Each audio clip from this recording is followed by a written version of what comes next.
So welcome, and this is a quick upload because we did a little experiment a few days ago with Sanjini, who's going to be my cooking guru. Who's going to throw some recipes up on the channel for you all to follow and have a look at. Absolutely brilliant cook. She's on Instagram as Lankan Reviews. She reviews food and does recipes and a lot of Sri Lankan influenced food. Absolutely amazing. So this is was just a test recipe to try and get the format right for uploading for everybody. But we decided to just upload it and make it go live. Really simple recipe. So what I'm going to do is down below, I'm going to link these web page for the curry powders, Harry, they're called. They do all different types, and I'll link it down below, and it's using Iceland chicken strips, nice and easy.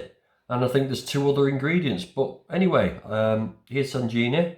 Try it, enjoy, and let me know if you want to see more. Hey everybody, it's Sanjini from Sri Lankan Reviews. Just popping by to guest a few recipes on Daniel Shepherd's channel. He's known as the Grumpy Vegan Grandad. So the Grandad and I are going to be guesting a few recipes. Today's episode concentrates on a vegan Sri Lankan chicken curry, which is really delicious, and it's made using the Iceland no-chick chicken fillets and the Harry British Sri Lankan curry pack. Take care, enjoy, and subscribe if you want to see more of it. Goodbye. I'm going to be making a gorgeous vegan chicken curry using the no-chick strips from Iceland and the Harry Sri Lankan vegan chicken pack. As you can see, we've got tomatoes, garlic, shallots, oil, the curry pack, and the frozen chick strips. I'm going to be defrosting the chick strips, and I'll be back with you in a tick. I also hope to chop the onions, chop the tomatoes, peel the garlic, open the curry pack, and we will be ready to go.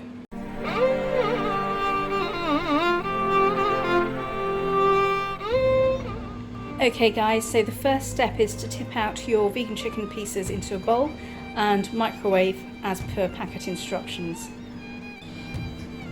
Okay, so the next stage, I'm just going to prepare the veg as per the instructions on the Harry chicken packet. Okay everyone, so what I'm going to be doing as per Danny Shep's instructions is to cut up the veg. So I'm going to show you how to handle a banana shallot. So these are lovely shallots from Southeast Asia or Spanish regions, and what you do is you clean it up much like an onion, slice off the ends and score your way down the side and peel the outer casing off.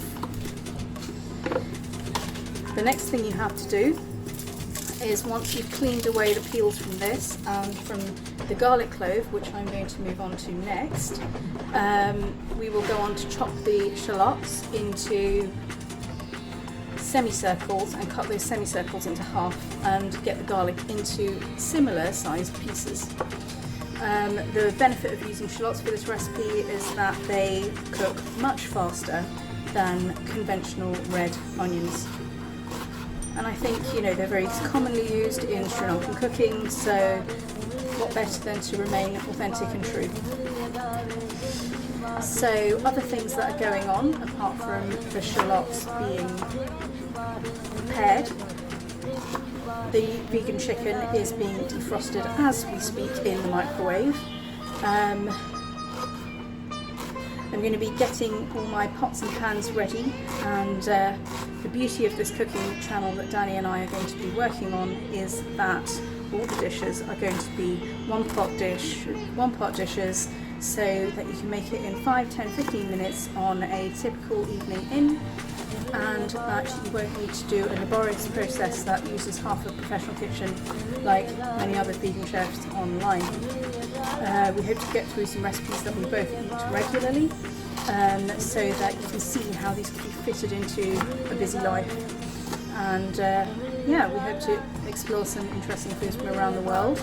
I'm from a Sri Lankan background, and Danny loves eating curry, so I think we're very well matched in that respect. So I think 1.5 shallots should be enough for 350 grams of vegan chicken, but it's always safe to chop a little bit more just to keep yourself busy from an onion perspective, because like Luther Vandross said, there is never too much. So the first thing we need to do is pop in the 2 tablespoons of oil that have been measured out as per the Hari curry guidance. Then once the oil is heated up, we are going to be adding in our fresh aromatics, so that would be our onion and our garlic. So as you remember, we did Asian shallots, so we are going to be popping those in.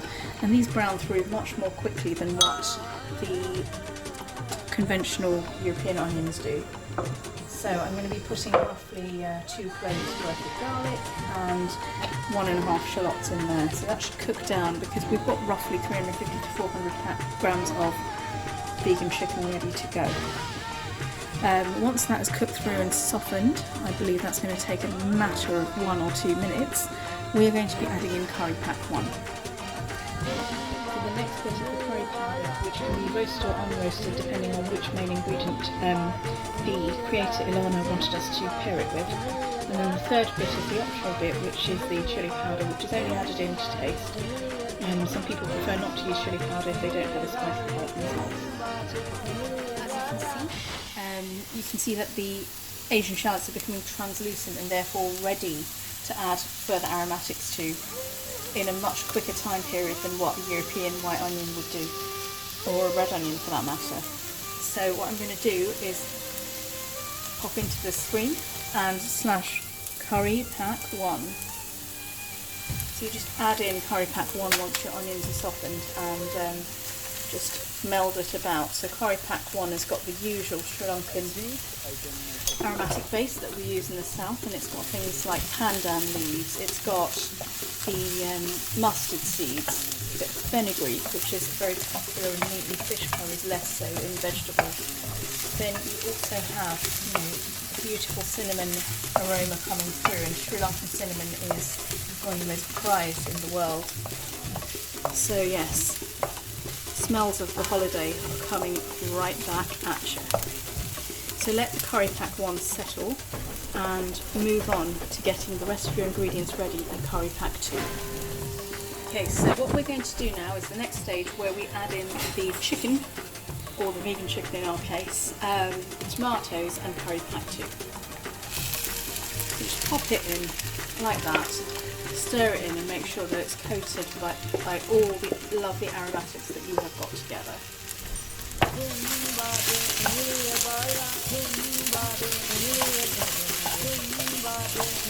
can see how translucent those onions are gone, and you can really smell the aromas of the pan. You can see a bit of caramelisation there, which shows that we are well on our way to success. So next up is our tomato and curry pack 2.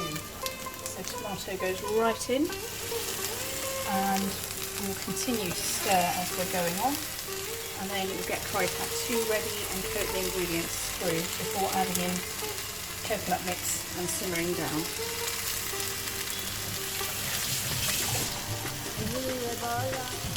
So let's just meld curry pack 2 through the nicely tossed and nicely acidified vegan curry mix, and it smells like an absolute dream, and I wish you could all be here with us now. As you can see, we've got the tomatoes melded right in with our vegan chicken. It smells very aromatic and it just smells a total dream, and I wish you were all here right now with us. However, we need to move on to the next stage, which is adding in curry pack 2. And curry pack 2 contains typical Sri Lankan roasted curry powder ingredients. So we're looking at things like, turmeric, coriander, cumin, curry powder, which is our version of a garam masala, which some of you might be familiar with from your Indian cooking or your, berbere in Ethiopia. A lot of vegans use Ethiopian food, or others such as Moroccans have got harissa, za'atar, and so many other things to keep things going. So what the secret to getting a good Sri Lankan curry is cooking it through your curry powder. So what we're going to do is cook this through with some water and some coconut powder. Sri Lankans tend to use coconut powder as it's much easier to store than coconut milk, so we reconcentrate and we put it right in order to approximate 400 ml of coconut milk.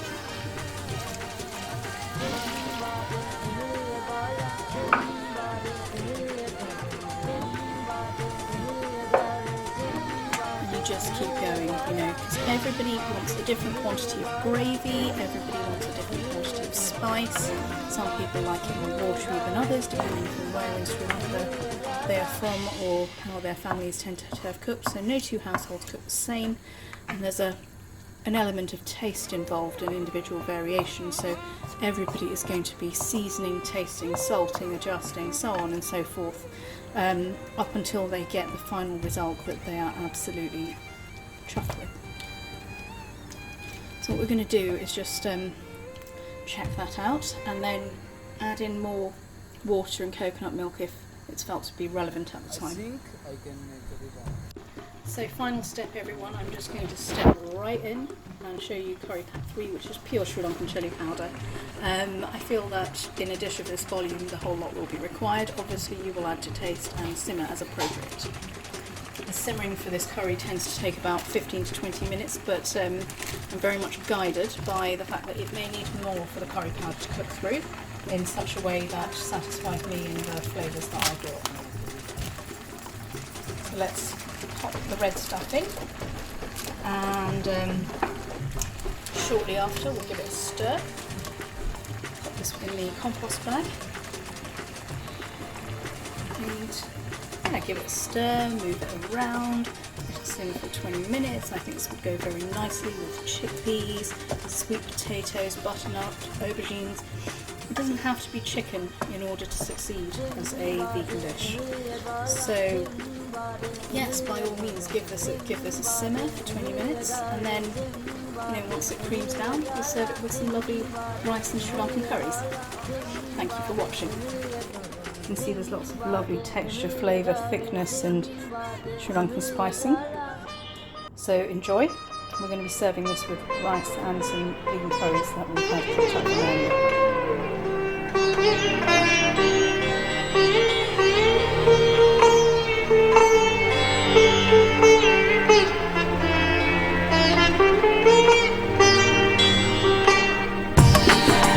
Emilia Bala, Emilia Dorombe, Emilia Dave, Emilia Dala, Emilia Bala, Emilia Dorombe, Emilia Dave, Emilia Dala, Emilia Bala, Emilia Dorombe, Emilia Dave, Emilia Dala, Emilia Bala, Emilia